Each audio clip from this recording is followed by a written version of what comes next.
Sorry, guys. Oh my goodness. Who hates doctor's office? Me. I do. I hate doctor's offices. How do they screw things up is beyond me. Like, how hard is it? They were supposed to send my scripts over. They've only sent one over. The doctor's saying they sent both over. The pharmacy's saying there's only one there. I don't understand. It's like, oh, how hard is it? But they're saying there's only one, and the doctors is saying there's two, but the pharmacy's saying there's only one. I don't understand, but it is here or there. Hi guys, sorry, just had to rant for a minute. God, it's frustrating. Pharmacies, doctors, they're frustrating, especially with this quarantine, because you can't just go to the doctor's office and figure it out. Like, usually I go to the doctor's office and I pick up my scripts and then I go to the pharmacy. So then you have both your scripts in your hand. And so you can, if they're messed up or whatever, you can just stand there and fix it. Well, because of the quarantine, I can't. They're sending it over. And somewhere, one script is lost in cyber world somewhere. So now I have to call back the doctors, which I hate, because the doctor, I don't know, I just feel weird calling. I don't know if anybody else does, but I feel weird calling about a prescription, even though I need it. And even though it's my, you know what I mean? Even though I need it, I just feel weird calling about it. It makes me feel odd. And especially seeing I just called and now I'm calling back again. Yeah, that one too. But at least where I live, it's good. If they're out, they'll call around to other pharmacies to see if other pharmacies have it. And if they do, they'll send it to the other pharmacy to get filled. So I like that. But it's just frustrating. I hate dealing with meds. Even though I need them, I hate dealing with them. But that's here nor there. But yeah, other than that, I'm sorry I haven't been live. I'm seeing spots. Ooh, my light. Ooh. I'm sorry I haven't been live in a while. I know I really need to be more consistent, because that's how your channel grows, is by consistency and stuff. But it just seems like every time I turn around, I plan on going live, I think about going live, and then something happens. Like, I wanted to go live yesterday and I forgot that I had to get a tooth pulled. So there was no going live yesterday. Everything else, I'm really trying to come up with ideas to go live, just so it's not just a chit chat. So it's not just a boring chit chat. So I'm really trying to find things, but I just haven't had time to sit down and do research. And I guess that's my own fault, especially if I want to do this, I need to make time, and I just haven't. Oh, thank you, Pixie. And thank you, Amanda. I'm glad you love when I go live. I know a lot of people, hey, Mojo. I know a lot of people have been covering the Long Island serial killer case, because they actually identified a woman's body after 20 years. I know a lot of people have gone live about that. I was going to address that, but really, I just haven't had time to really research. I read the article and everything. I can give you a gist about it. From the article I read, they're not even really sure if she was a victim of the Long Island serial killer. They believe she was, but from what I got, they're not really saying for sure she was one of the victims. I know that she just got identified, and the reason why prior to this is because this girl was never reported missing, ever. Like no family members that ever reported her missing, which I find kind of sad and odd. I mean, even though most of the Long Island serial killers victims were prostitutes, and he was doing it through, most of them were due through Craigslist. There's still somebody. That's what confuses me, is how nobody reported her missing for 20 years. And the only reason, from what I gathered, I could be wrong on this because, like I said, I haven't done my research. The reason why she was identified is not because she was reported missing. A family member did an ancestry lookup or whatever, and through that ancestry, through that ancestry, somehow, I don't know if the ancestry does something with law enforcement or whatever. Like I said, I haven't done my research, but from what I read, due to that ancestry, they were able to connect this woman to this family member doing it, ancestry. And that's how the DNA was linked, and that's how they found, because she was dismembered when she was murdered. So part of her remains were found in November of 2000, and the other part of her remains were found in April of 2011. So, and then she sat as a Jane Doe number 6 for all those years. And for some reason, like I said, somebody in her family did an ancestry, and I don't know if doing that ancestry made somebody think, oh, we haven't seen her in 20 years. I wonder where she is. You know, did they do a missing persons report then, and that's how it was connected? Or is it the ancestry ended up finding it through police database that this woman's DNA matched? I don't know.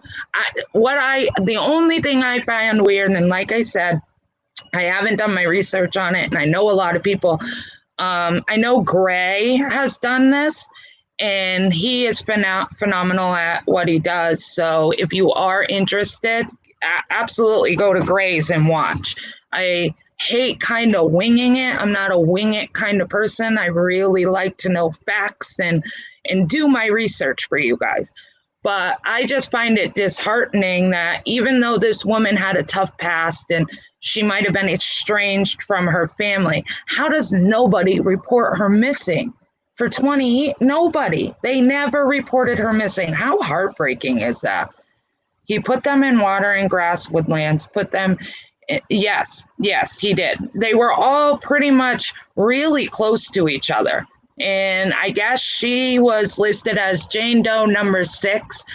I'm going to read the article. I can't see chat right now while I'm doing this, but let me read the article that I found this morning, because that's what I'm really confused about, is how this ancestry and her being a Jane Doe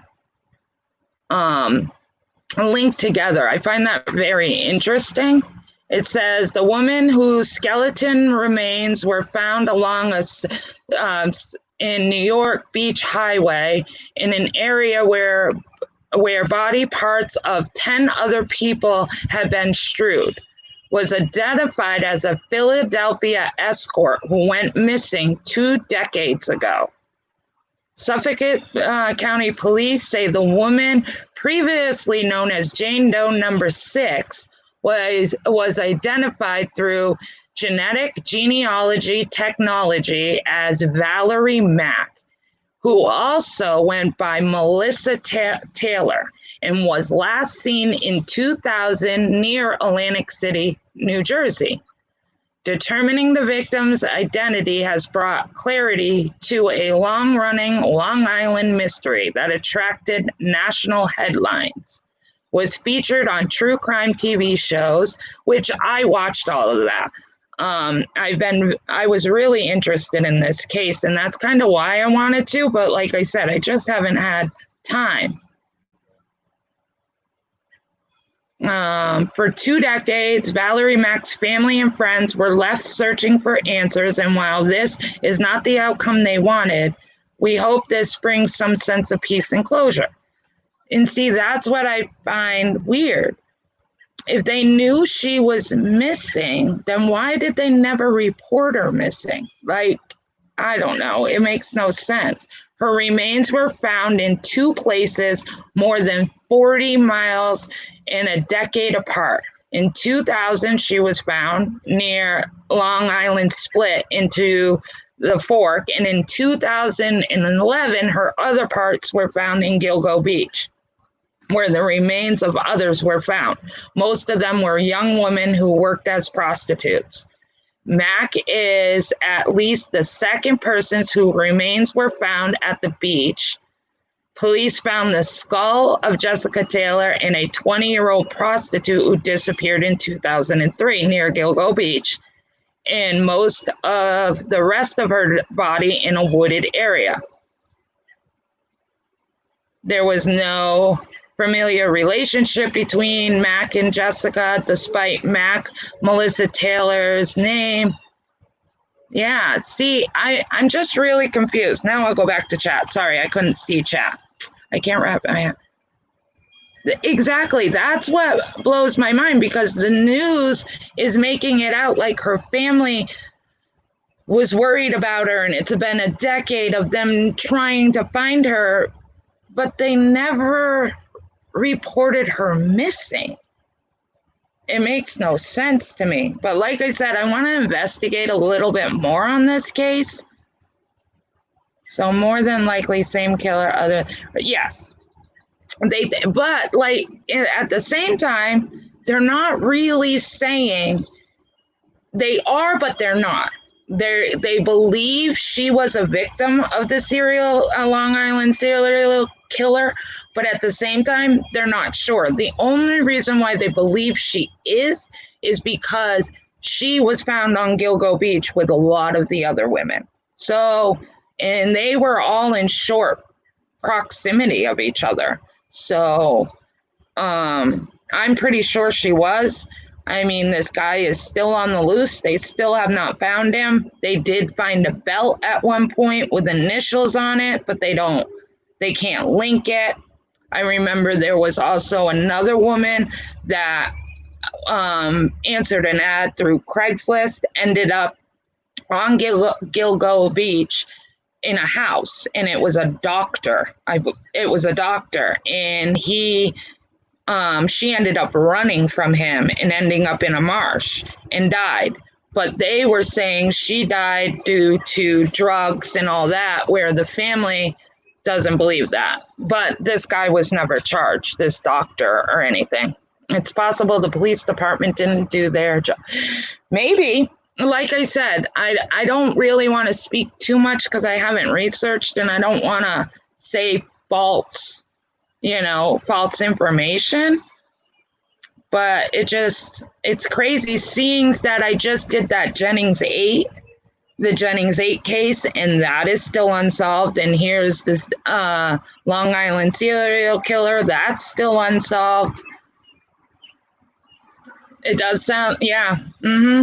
It's just heartbreaking. It's just heartbreaking because no matter what their lifestyle was, I feel like they're still people, and people should still care about them. Even if you're estranged from your family, you would think your family would still wonder where you are when you didn't call in a year, or your friends nobody heard from her in 20 years and nobody reported it. It just makes no sense to me. I don't care if my family member was addicted to drugs or decided to live on the streets or be a prostitute. They're still my family, and I would still care about them. Would I approve of their behavior? No.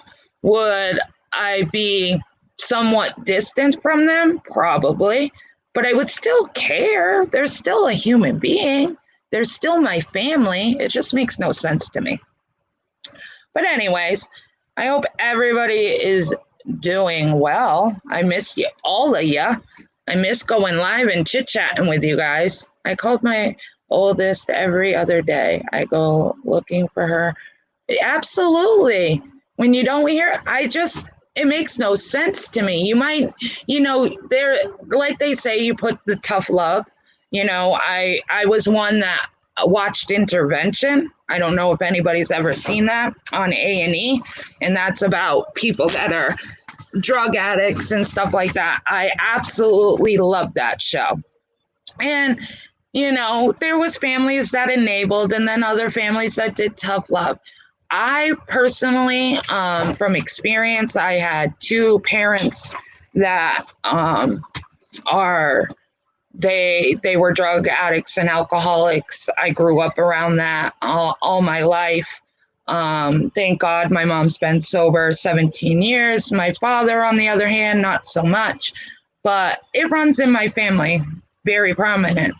But I think even if my dad or my mom, even when they were gone on their benders or whatever, I still looked for them if I didn't hear from them for a day or two, or if nobody had seen them, I still looked.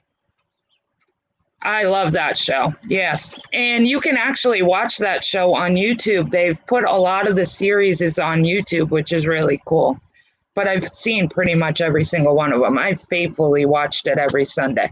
And I think it's because it's something that touches me closely, just because I had addiction runs on both sides of my family. My grandfather was an alcoholic.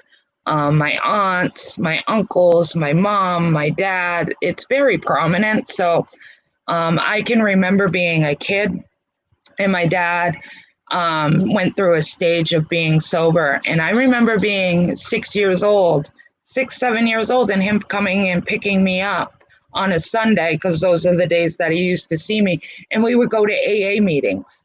And I would sit there and just listen to the stories of the speaker or whatever. I've just always really had compassion for people that are struggling with drugs and alcohol, because I know there's a big dispute whether it's an addiction or a choice. I truly believe it starts with a choice. I do. I believe that everybody chooses to try something, like every kid. You try it. But I think addiction is absolutely a disease. I think it absolutely runs in your genes, in your bloodstream. I believe, and I know a lot of people, it's a big controversy. Yes, exactly. Choice first, then becomes addiction. I firmly believe that, because everybody says you chose. They did choose, but they didn't choose to continue. It became an addiction. Absolutely. Where they couldn't stop because they rather do it than feel like crap, And a lot of people that go through that, it changes everybody. They wouldn't be a normal person that would steal from a family member or intentionally hurt a family member. And that addiction makes you do that. It makes you do those things.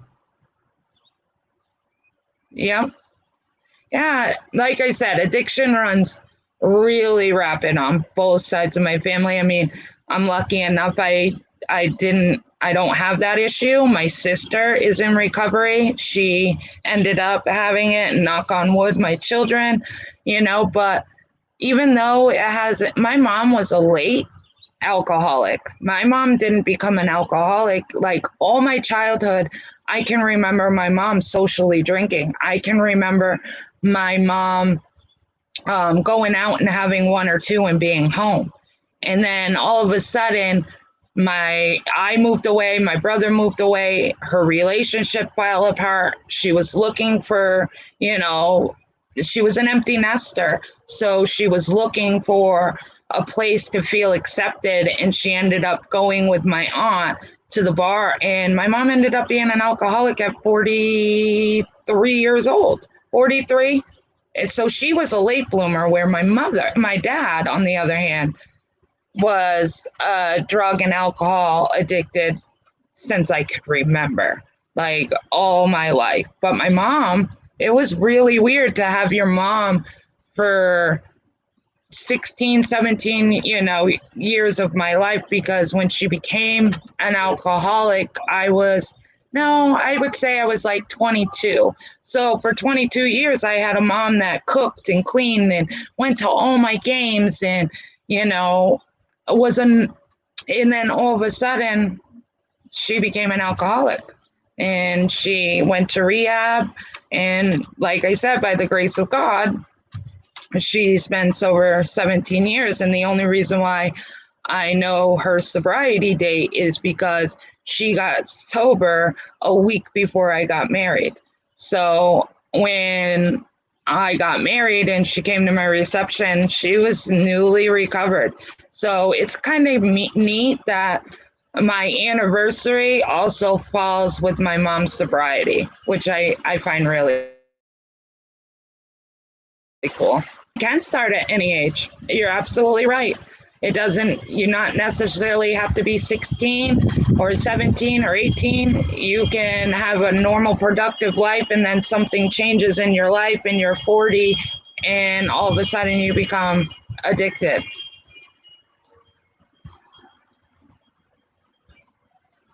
I thank you, Mojo. That means a lot.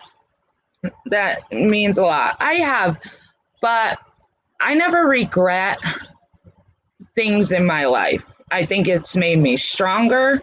It's made me compassionate. I mean, yeah, I've gone through, like I said, I could sit here for hours and tell you things that I've gone through in my life that people wouldn't think I would be sitting here today or be the person I am today with those struggles. But I feel like those struggles and those obstacles made me stronger, more determined to make a better choice for myself.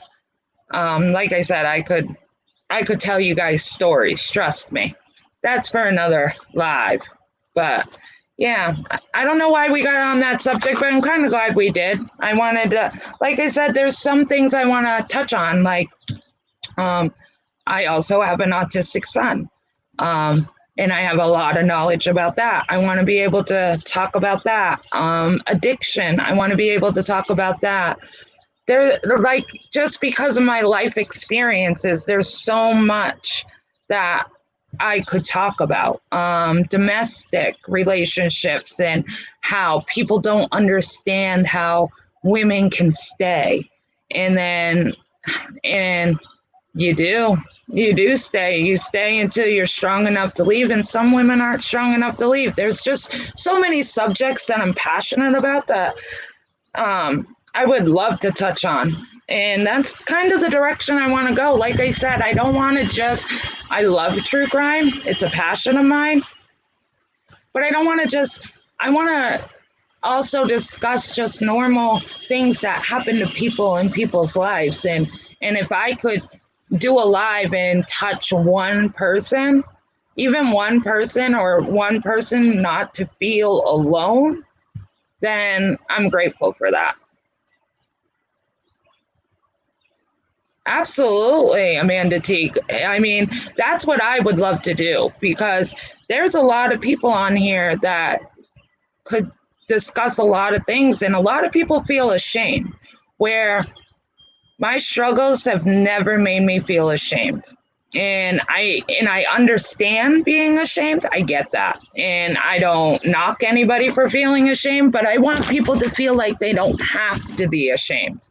That it's good to talk, because you could be helping one other person, or you could put a perspective on something that might just help somebody and you don't even know it.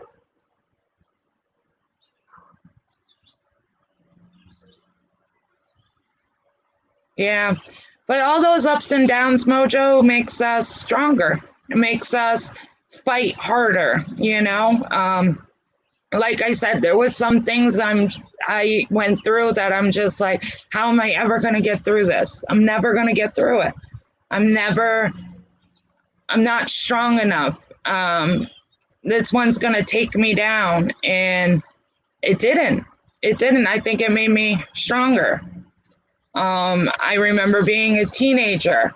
I was one of those teenagers that my mother could not control. I was hell on hand wheels, as my mom would say. I caused trouble all the time. I was in programs. I got sent to foster home. I had it all happen. And those were my own choices.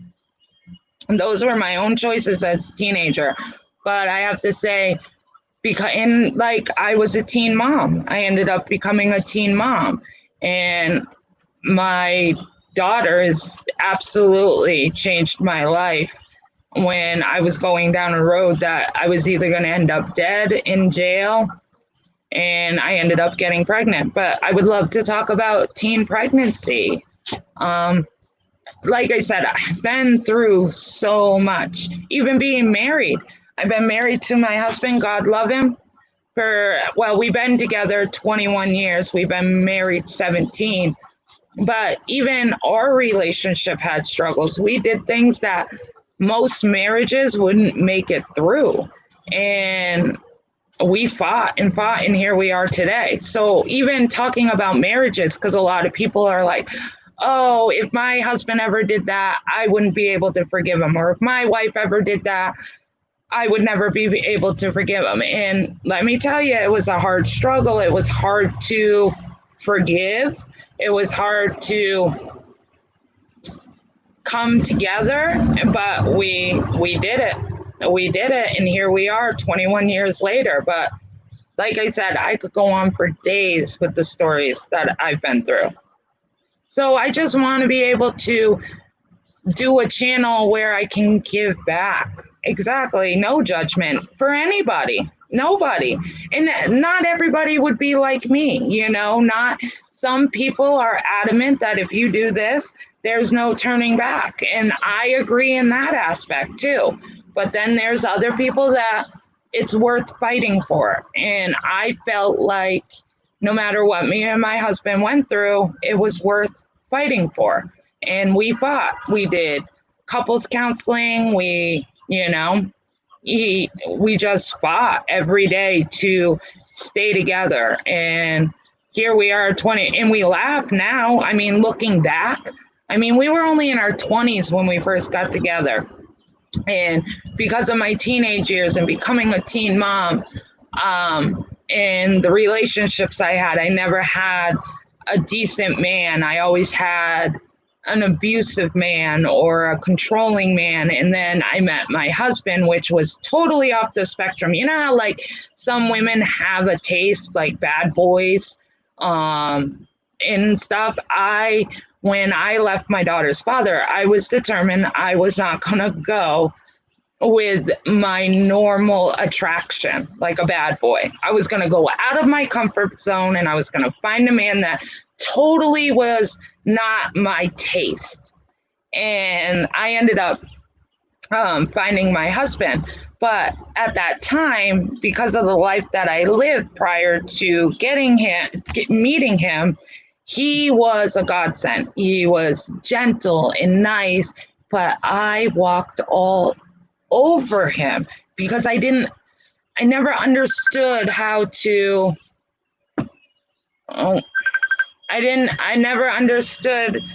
know how to take his niceness, and I didn't know how to take his gentleness, and I didn't know how to take being pampered and put on a pedestal because I never had that prior.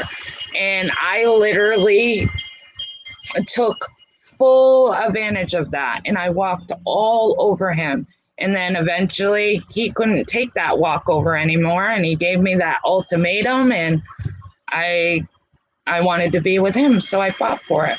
And like I said, here we are. But that's for another day, like I said.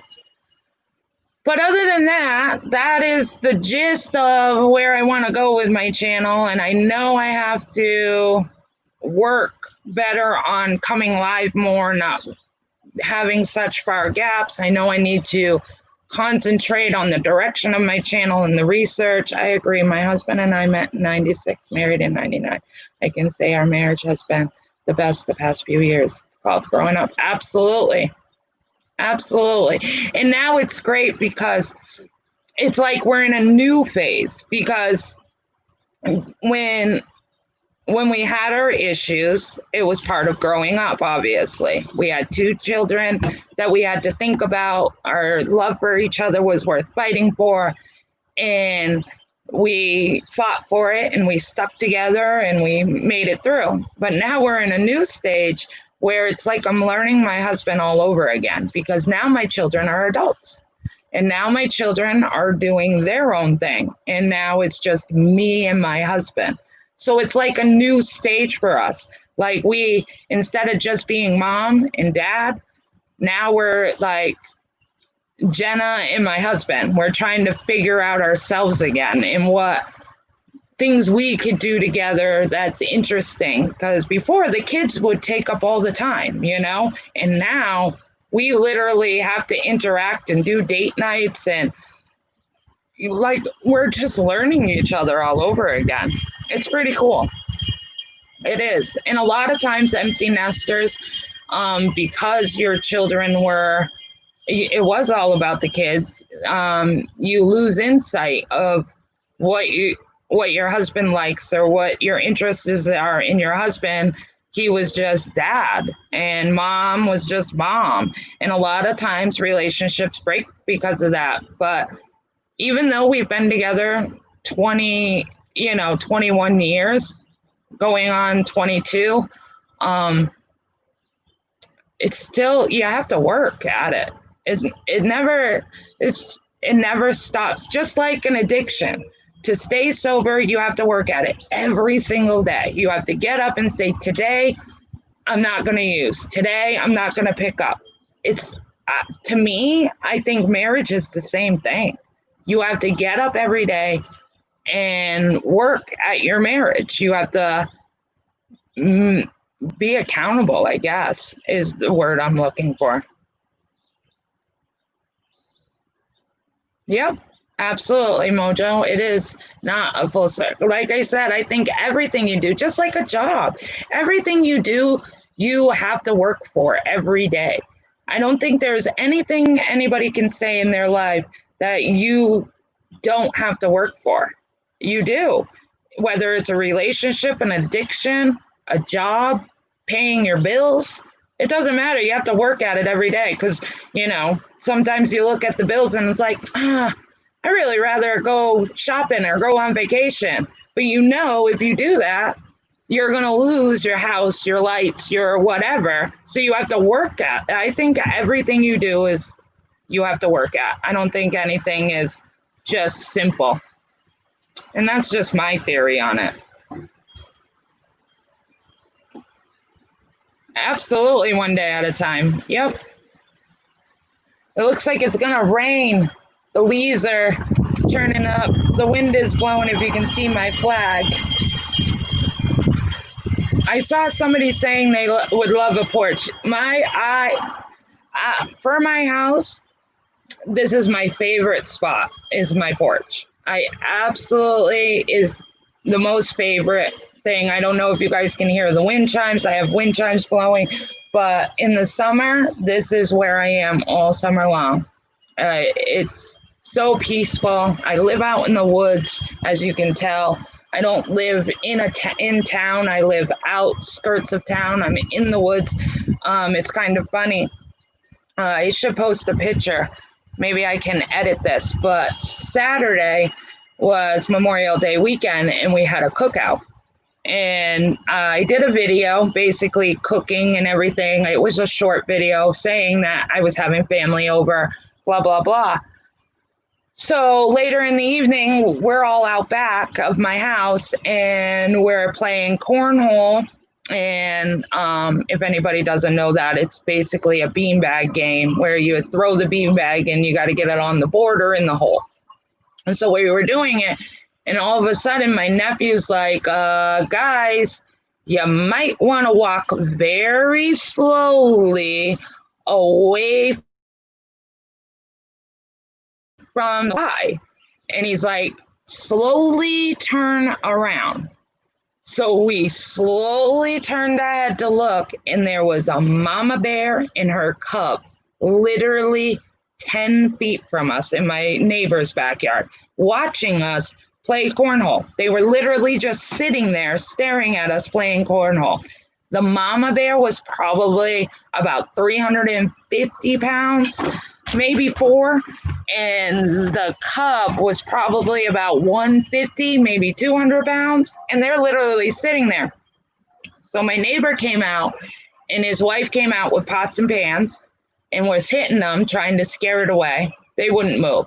So her husband came out with his gun and shot it up in the air, and it scared them. So the mama bear went one way and the cub went the other way. Well, the cub ran out in front to my neighbor across the street and laid in the yard and took a nap. So literally we got our phones and our cameras, and everybody took a bunch of pictures of the bear just laying there taking a nap. Last year we had 4 bears in our yard. The year before we've had 5. This year we've only seen 2. But where I live, we have a lot of wildlife. I have bears, I have coyotes, I have foxes, I have bunnies. The first year I moved in, we had a moose and come walking down our road. It was really cool.